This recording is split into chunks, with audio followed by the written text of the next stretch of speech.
বন্ধুরা কেমন আছো তো সবাই? আজকে আমি আলু সিদ্ধ করে নিয়েছি। আজকে দারুণ সুন্দর একটা রেসিপি বানাবো, তোমরা দেখতে থাকো কি করে বানাচ্ছি। এখানে আমি গোটা একটা বড় সাইজের একটা আলু সিদ্ধ করে আমি এইভাবে এটাকে মেখে নিয়েছি। ঠিক আছে, এই যে সুন্দর মাখাটা হয়েছে, দেখুন এই যে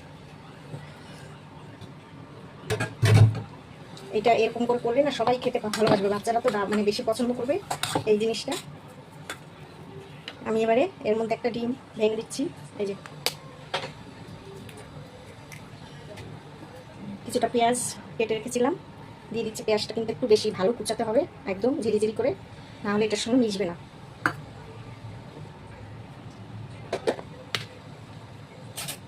এখানে আদা রসুন বাটা 1 চামচ দিয়ে দিলাম, 1 চামচ দিলাম। ও পেঁয়াজ বাটা আর এখন দেবো না, পরে, কারণ পেঁয়াজ কুচি দিয়েছি। হলুদ দিয়ে দিলাম 1 চামচ, 1 চামচ কাশ্মীরি লঙ্কা গুঁড়ো, আর স্বাদ মতো নুন দিয়ে দেবো।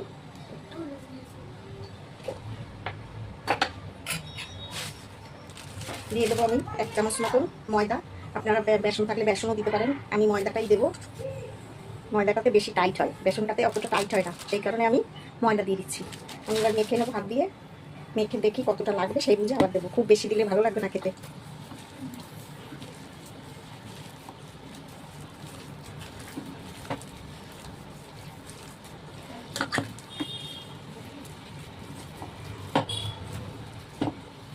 আমার আর লাগবে না ময়দাটা, মোটামুটি হয়ে গেছে একদম। খুব বেশি ময়দা দিলে খেতে ভালো লাগবে না। এটা ভাজার পরে আরো শক্ত হয়ে যাবে। আমি এখানে কড়াই বসিয়ে দিয়েছি, কড়াইতে তেল আছে। আমি কালকে ভাজা করেছিলাম আলু, সেই তেলটার মধ্যেই আমি ভাজবো।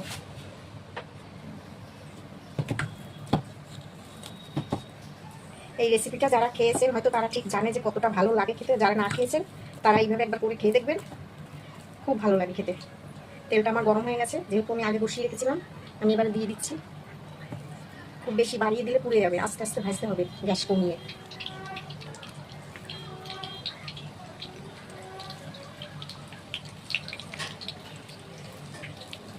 আমি এখানে লঙ্কাটা দিইনি, আপনারা খেলে লঙ্কা দিতে পারেন, যেহেতু বাচ্চাটা খাবে সেই কারণে আমি লঙ্কাটা এখন আর দিলাম না। ঝোলেতে একটু লঙ্কা দিয়ে দেবো।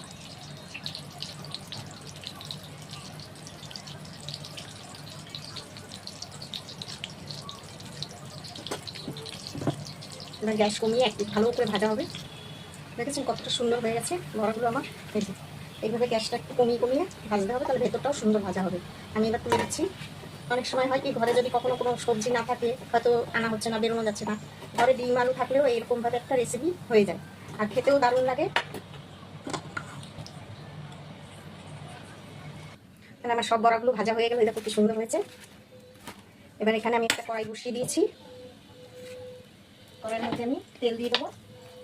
তেল দিয়ে দিচ্ছি।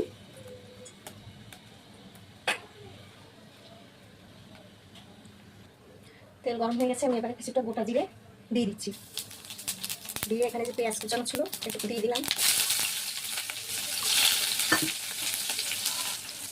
এখানে আমি আদা রসুন বাটা একটু দিয়ে দিলাম, পেঁয়াজ বাটা 1 চামচ দিয়ে দিলাম, আর 1 চামচ দিলাম।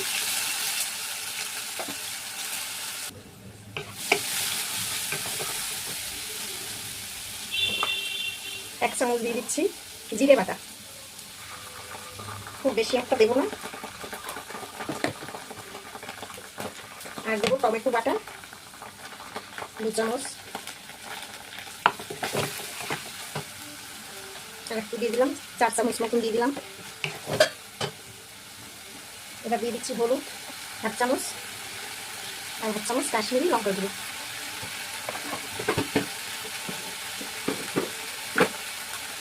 সব মতন নুন দিয়ে দিচ্ছি, অল্প একটু মিষ্টি দিচ্ছি।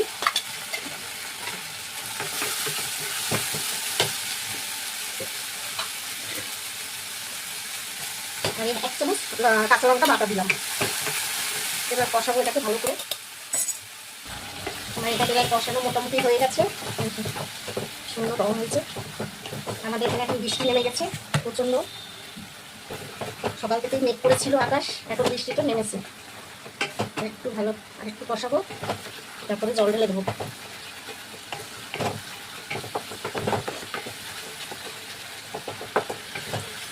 হলে এইভাবে ডিম আর আলুর বড়া করে খেয়ে দেখবেন। একটু তরকারিটা মানে খেতে এত ভালো হয়, না খেলে বোঝা যাবে না। আমি এবার জল ঢেলে দিচ্ছি, এতে খুব বেশি উঠবে না তো, ওই জন্য অল্প জল দিলাম। জলটা ফুটে উঠলে বড়াগুলো দিয়ে দেবো, হয়ে যাবে আমার রান্না। আর একটু গরম মশলা দিয়ে দিচ্ছি। আর আমার এই রেসিপিটা কেমন লাগলো কমেন্টে জানাবে, ভিডিওটাকে শেয়ার করে দিও।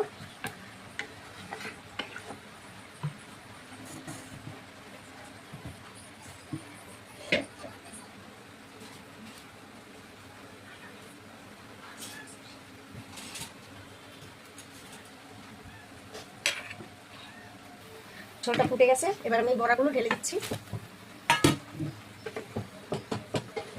বেশি ফুটাবো না, বড়াগুলো নাহলে ভেঙে যাবে। এবার আমি এটাকে ঢেলে দেবো।